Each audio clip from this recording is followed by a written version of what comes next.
What's up, folks? Welcome to Cool Nerd Show. As always, I'm Devin Burke. Scott Burnett. And we're here to review Batman v Superman Dawn of Justice. Yes, sir. So, with many of you know already, if you look online, you can see it doesn't really have that many positive reviews. I don't think it was a very good film. I thoroughly fucking enjoyed it. So this is the internet right here. This a little is the bit. exact sample pulled out of your computer screen and plopped on a chair. A little bit. Though I think Hated it, loved it. Though I think the reviews are Harsh. very harsh and a little so unfair. Let's start off what we liked, and let's start off with the characters. Ben Affleck, great. Oh, fantastic. Highlight of the movie. Especially since a lot of people were very adamant against him. No Ben Affleck! Yeah, I love when he got cast. People were like, this movie would be so good without Ben Affleck. And now it came out. It's like, Ben Affleck was the only good part of this movie. What an alternate universe we live in. Yeah, I know. I really like Gal Gadot as Wonder Woman. I like the character of Wonder Woman. Gal Gadot, she was a little wooden in some of her delivery. Yes. Except for the scene they showed in the trailer. That's probably why they showed that scene in the trailer, because it was the one good line delivery she gave. But I actually want a little bit more of her in the film. I don't think it needed it. It didn't, but I just wanted a little bit more interactions with. Yeah. At least a little bit with Superman. At least there was none. I hear a lot of people complaining about motivations of characters and why they did things, and there was a lack of it. The only character I think that lacked a little motivation was her. Yes. Because she was just kind of on a plane and saw that shit was going down and then decided to jump into the fight.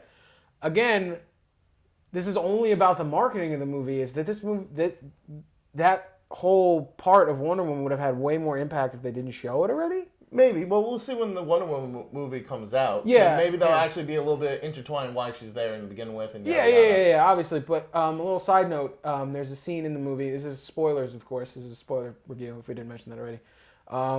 Gal Gadot, when Doomsday slams her on the ground, she looks up at him and smiles and grabs her sword and goes back at him. Yeah. She wrote that in She herself. did? Yeah. Oh, good for her. Yeah, so. Because I know Batman, Affleck. He's Batman now. Yeah. Forever. Pretty much. But I know he did some lines himself and some changing as well. Yeah. Superman was kind of what we got in Man of Steel. I don't mind Henry Cavill as Superman. I just feel like his acting was still very monotone. The thing is, his acting saved the dialogue that they gave him. Really? Yeah. So if you just listen to some of the shit he says, it's fucking. It's pretty bad. You know what? You're right. Yeah. Now I think about it. And I bought into it because of the way he delivered it. If somebody else delivered it, I'd be like, whoa, what? Like when he's flying off to the fight. Yeah. He's like, no one stays good in this world. That's a little cheesy, but the way he said it, it was less cheesy. Let's talk about the main baddie, the elephant in the room. Boys, Bruce Wayne meets Clark Kent. You give your opinion of Lex. I really, really thought that was a major miscast. Ever since the very beginning, once they first showed him, it was like Jesse Eisenberg. And I'm like, why? That was my initial thought, but now and the way he portrays it, he plays a villain. I'll give it that. And I was very entertained with him for a bit, but then at the same time, wow, he is ruining Lex Luthor as a character that we all knew. Well, go ahead. He wasn't Lex. That's what everyone is saying. He's Alexander J. Luthor Jr. or whatever. So he's a newer take on Lex Luthor. I didn't mind them taking liberties with that because we've been getting Lex Luthor since 1978. That's true. So changing it is fine with me.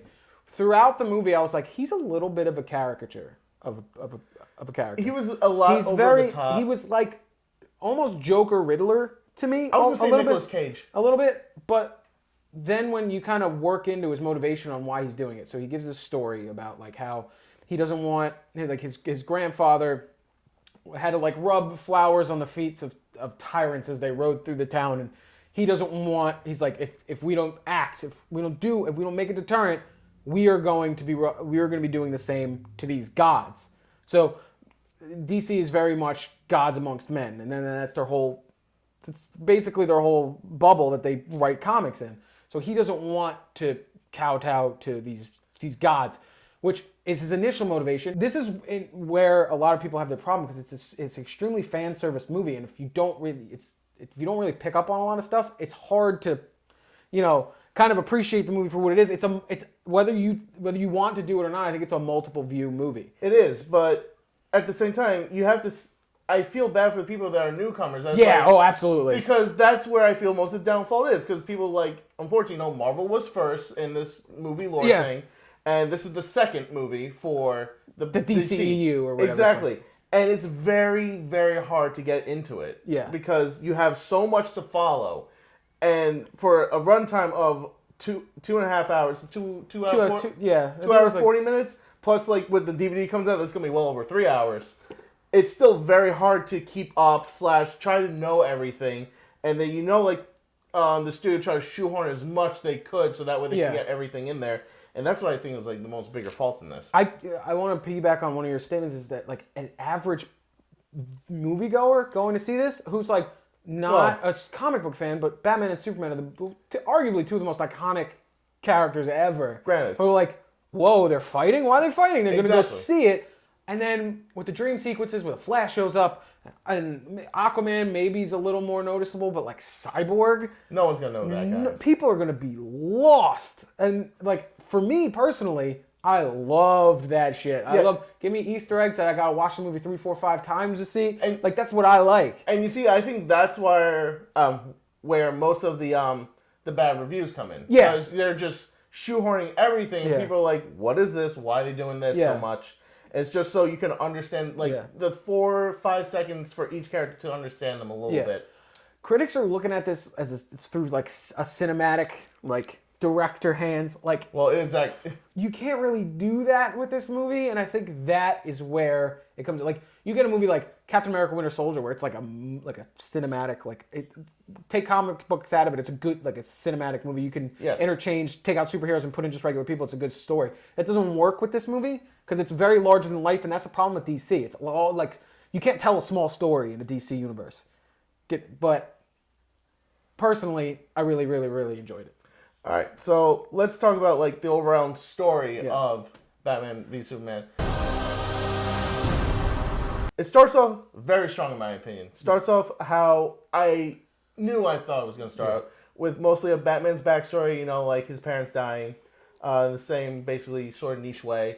And then basically starts off in Man of Steel when Zod and Superman are fighting in the city, and you get everything in perspective of Bruce Wayne's vision. Yeah. And throughout the whole time watching this, I was on the edge of my seat. I was really excited. The buildings were falling. You actually got to see Bruce very frantic, trying to get his co-workers and mostly the guy on the phone, Frank. He was talking to his friend when he died, which is a really strong way to drive home that Superman decimated people's lives with help of Zod. But but it just fuels that angst between the two. Yes. Which definitely the beginning first 20 minutes I was like, why are people reviewing this, man? This is great. But then it gets to where I think it's the slow period of the film where it mostly focuses on Lois Lane finding a bullet, which I really did not think it needed to be in there. It's very, very with the times because it's setting up this whole xenophobic fear of something different, which is happening a lot. Is this guy what we need? What should he do compared to what does he do? Which is also another thing, which is the whole Congress council thing that they had. It's great parts. It's weird that people wanted a resolution in Man of Steel, they're just gonna blow up Metropolis and nothing's gonna come of it, and then when something comes of it, they criticize it. It's weird. I don't think people know what they want. I think they wanted a little bit more of it. They actually wanted more of a trial type of thing than a hearing. But the hearing itself was one of the most interesting parts. So they go in, and in the beginning when Batman saves somebody from the rubble, he loses his legs, and Lex uses that to say, do you want to stand for something? And he gives him a wheelchair. Pun intended. Yeah, and it's rigged with a bomb, and he blows up a Senate hearing while Superman is there, further implicating Superman to be this just magnet for devastation. And everything, all of that just fuels Batman's rage, and it keeps fueling it, and it just drives this movie into the second act, the third act, and its culmination. And I think the story kind of serves itself well for what all it had to do. Yeah. It had a lot of spinning plates, and at points, you spin one plate over here and this plate wobbles. I get it. But overall, I think the story was pretty solid for what it had to do. All right. Now let's just end it with this one topic left before we give our review, and that's the super main bad guy, which is Doomsday, basically, aka Lex Luthor blood plus Zod makes Doomsday, which that was the weakest connection to me. Because I was like, as soon as they did this, I'm like, oh, they're going to use kryptonite in order to defeat mutated Zod Doomsday. Yeah. And I knew that for a fact. I was like, and that's probably how Superman's going to die. Sorry, once again, we said spoiler alert, Superman does die. But the whole fight with Doomsday, I thought was excellent. Yes. I had a ball through it. Even though I felt like it was a little ironic because I felt like Doomsday's fight made a little bit more damage than this Man of Steel fight. But the funny thing is, like, they just basically told everybody to shut up because when Doomsday landed, they were like, he landed there. Don't worry, it's an uninhabited. Like, they were just like, we have to do it now because people are going to bitch about it. Yeah, it's like, don't worry, it's a weekend, no one's working there. Yeah, but there was only one part of the fight that I had a problem with besides the CGI on Doomsday was a little weird, but there was a lot of double beats where, like, they'll do something and then it's like, and it's like the music, and then I was like, yeah, and then they did something again, and then they stopped and did the music again. I was like, again? Other than that, it was cool. Wonder Woman used her lasso of truth on the fucking thing. It wasn't lasso of truth. Lasso of truth was just a lasso. It wasn't like Doomsday was like confessing. It's like my dad touched me when I was little. It wasn't like anything like that. And then eventually Superman kind of spears him with a kryptonite spear and catches a bone shard to the chest and then dies. So that was the big culmination of the Doomsday fight. Paid off for me. There was some check boxes that needed to be hit with this movie. Batman needed to be cool. The fight between Batman and Superman needed to be cool, which was great. Batman set up traps and everything. It was basically Dark Knight Returns pulled off the comic and put on the screen. Scott, what would you give Batman and Superman? Might be a little high compared to everybody else, but whatever. Call me a DC fanboy. I liked it a lot. I will give it an 8. Yeah. We definitely recommend you guys to see the movies for yourself because when it comes to Zack Snyder, his films are very split. He's a divisive director. Some people hate his stuff. Some people like it. Me personally, I like some of his stuff and I hate some of his stuff. Yeah, so same here. I like Watchmen. Yeah, but a lot of the internet does not. I did not like Watchmen. See, I liked Man of Steel. I didn't like Sucker Punch. I don't think anybody likes Sucker Punch. I think it's the common ground. Yeah. So with my review, I have to unfortunately give it a 5. Not as much as harsh as much as the internet people out there, but for my reasoning of it was too much of the studio's hand in the cookie jar. I can agree with it. That's what I'm saying. I could see why people disliked it. Me, I've been waiting all my life to see it. It looks like we average us out to a 6.5, which is a lot lower than I thought this movie was going to do. But a lot higher than what the internet gave it. Yeah, absolutely. So with that, please tell us in the comments below what you thought of the movie. Give us a like, give us a share, give us everything. So with that, thanks for watching.